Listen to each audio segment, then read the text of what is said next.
এটা প্রোটেম স্পিকার আমার কাজ হলো আগামীকাল, আগামী পরশু এবং আগামী তরশু দুদিন যে সমস্ত ক্যান্ডিডেটরা ইলেক্ট হয়ে এসেছেন 293টায় তাদের শপথ করানো এবং তারপরে যে স্পিকারের ইলেকশন সেটাকে কন্ডাক্ট করা।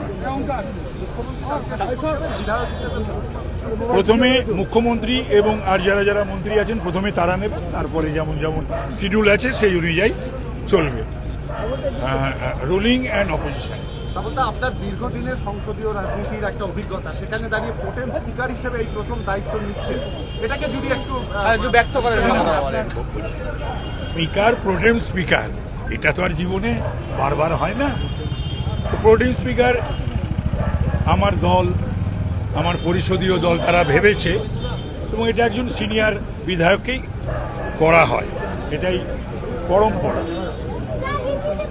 दादा, प्रोटेम स्पीकर होने का पहला आपका जो अनुभव है और इसके बाद जो देखिए अनुभव है जो वो पहले ही हम बोल चुके हैं।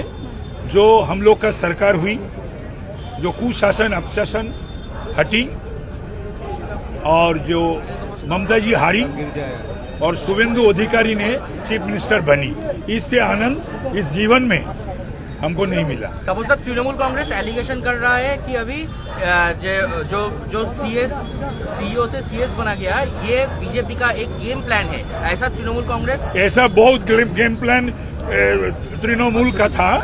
तृणमूल को जब हटाया गया था हर एक चुनाव में डीजी सीपी को, एसपी लोग को, डीआईजी लोग को, सबको उन्होंने जिद्दी करके वापस लाए थे इमीडिएट आफ्टर इलेक्शन। सो अभी जितना दिन तृणमूली लोग चुप रहे, जैसे 2011 चुनाव के बाद ममता जी ने बोली थी असेंबली में खड़ा होके सीपीएम लोग को कि आप लोग सेलो टेप लगाइए मुंह में, बात मत कहिए। हम भी बोलते हैं अब लोग कई साल चुपचाप रहिए, सेलो टेप लगाइए मुंह में, बात मत कीजिए।